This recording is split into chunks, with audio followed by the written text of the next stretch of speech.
What's up, comic book fans? And welcome to Comics Icons. Now, JJ, what they call me. And today, we got more Blood Hunt. This time with the Black Panther Blood Hunt tie-in issue number 1. And if you guys have missed any part of this Blood Hunt event, I'll put a card at the top of your screen to the playlist for you right now. And I'll put a link at the end of this video. But it was in the last issue of the main Blood Hunt series where we saw that T'Challa had been turned into a vampire by none other than former Avengers ally Blade. And he was sent back out into the world to retrieve a special prize for Blade. Although we don't yet know what that prize is, and we never saw the Black Panther again in that issue. So if you guys are ready to find out where it was that Blade sent his new servant, and what it is that he's meant to retrieve, then you guys know what time it is. Let's get it.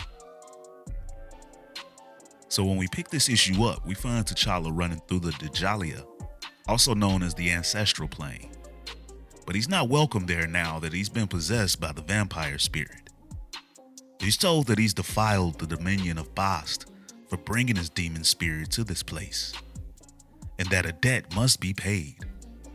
But T'Challa defends his being there because he's there seeking help.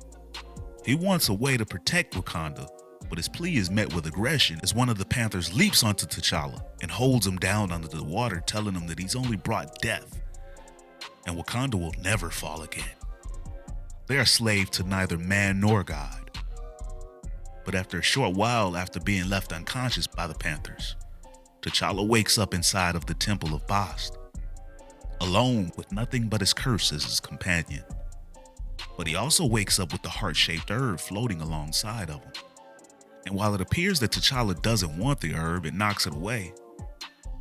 When one of the temple guards comes down to check on T'Challa after hearing somebody, prompting T'Challa to hide, the guard then takes a whiff out of the bowl that contained the herb and immediately calls for more guards to come and seize T'Challa for ingesting the herb. T'Challa, meanwhile, knows these catacombs like his own heart and easily makes it past all the guards. But due to this vampire curse, T'Challa thinks to himself that he also now knows the hearts of his pursuers as well. He could feel each of their heartbeats pounding as if they were a percussion enticing him to feed. But he's yet to taste human blood at this point, and he has no desire to either. But as he runs, the guards continue to give chase.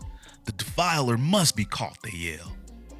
But then T'Challa gets the idea to remove his Black Panther helmet to reveal his face. "You would chase one royal born as if an animal? I am your king," he shouts at the guards.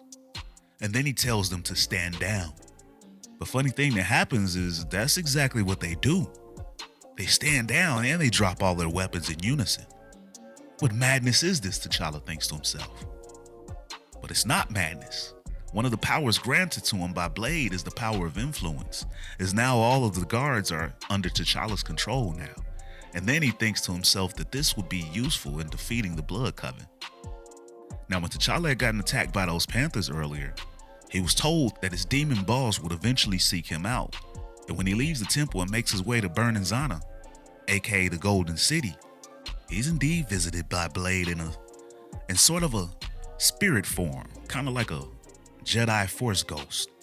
And just as T'Challa was noticing that the heart-shaped herb had returned some semblance of what he was, then Blade gives T'Challa his orders to locate the temple ruins and have the Impossible City transport those ruins directly to Blade. But T'Challa is better equipped to resist now, much to the dismay of Blade. "Do you really think you can save your people?" Blade asks him. This stubbornness only prolongs Wakanda's suffering. But T'Challa proclaims that it was a mistake for Blade in turning him, just as he flees off for his own mission. But the sun death has caused creatures of the night to grow bold as T'Challa comes across a creature called the Adzi, who has made a feast out of the people of Wakanda. And initially this creature sees the Black Panther as a brother. I guess creatures of the night can sense each other. But when T'Challa doesn't cooperate when the Adzi tells him to find his own feast, it's forced to defend its great hall of a meal. But T'Challa is successful in fighting off the Adzi, who flees. But T'Challa knows that it'll just heal and return later. And that's just one of the many monsters that this endless night has brought. But now as T'Challa stands here in the sea of Wakandan blood, the lust for blood begins to get harder for him to resist. And just as he goes to finally take his first drink of human blood, he's stopped by none other than his sister, Shuri. And T'Challa thinks to himself that the sound of his sister's voice is enough to return him back to humanity. Although he feels like the knife at his neck is a bit much. But he knows Shuri is always prepared to be over-prepared. But what he wasn't expecting was Shuri taking that knife and cutting her own hand and offering it to her brother to feed, which he does. Shuri's a real one, y'all. And now the first human blood that T'Challa tastes comes from his own sister. And as he drinks, it's so good to him that he's not even sure that he could break away. But when he sees the look of pity on Shuri's face and the tears running from her eyes, it's that shame that breaks the bond. But the shame passes quickly when the lady that the Adzi had been feeding on wakes up, now changed and hungry. Shuri makes quick work of the new creature. And now that I think about it, she probably saves T'Challa by giving him her blood instead of letting him drink from this lady, because who knows, he might have got Adzi mixed blood. It might have really messed T'Challa up like some bad drugs or something. But when Shuri turns back with an idea for a solution to their immediate problem, T'Challa is already gone. Right now the city is in chaos and monsters roam free to hunt. So he's got work to do. And he fights his way through all of the chaos in the city. He fights so much that he eventually ends up passing out from his hunger and unwillingness to feed. And that's when Blade's spirit comes to him once more to taunt T'Challa. He tells T'Challa that he needs to feed, but T'Challa wants no parts of it, and he tries to physically fight back against the spirit, but of course, it's a spirit, so there's no touching him. Then Blade begins to demand that T'Challa get him his prize, that hidden temple.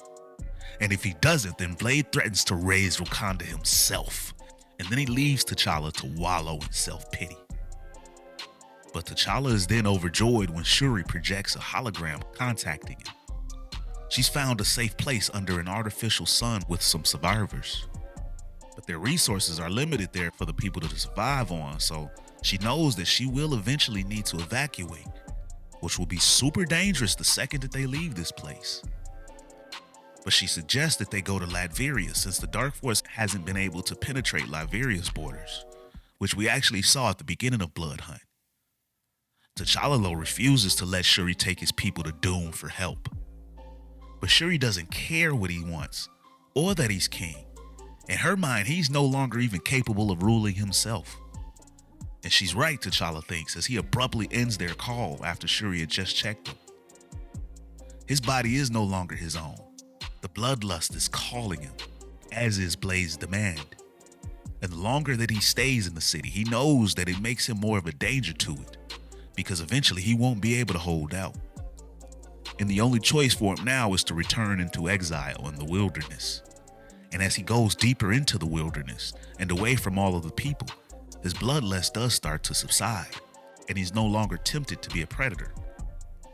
But this also makes him more appealing as prey, as he's now stalked by an actual Black Panther, and he thinks to himself that once again, he's face to face with his namesake, and no matter how far he strays, he always ends up back where he began.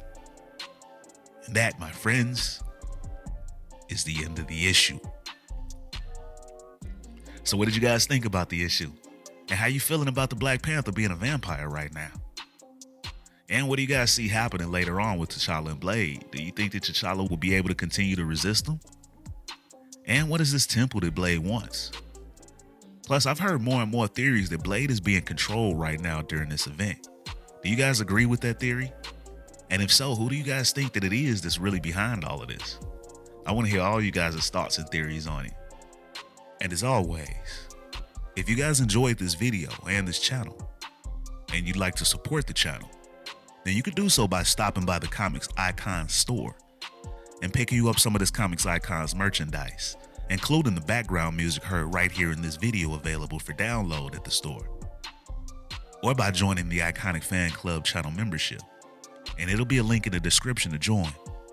But with the membership, your voice will be heard during our interactive live streams with yours truly, where we can talk about everything that's been going down in these issues, as well as ones that you'd like for me to go over in the future and other comic book news. Plus, you guys will get loyalty badges, member shoutouts, and up to 20% off of Comics Icons merchandise from the Comics Icons store. And now we've got new tiers to the memberships as well, starting at just 99 cents. Or you guys can donate to the channel with a super thanks. And if you're not able to do any of those, then you can still be a tremendous help to the future of this channel by dropping a like, share, and subscribing to Comics Icons for more icons in the comic book world. But ladies and gentlemen, it's about that time. I'm out.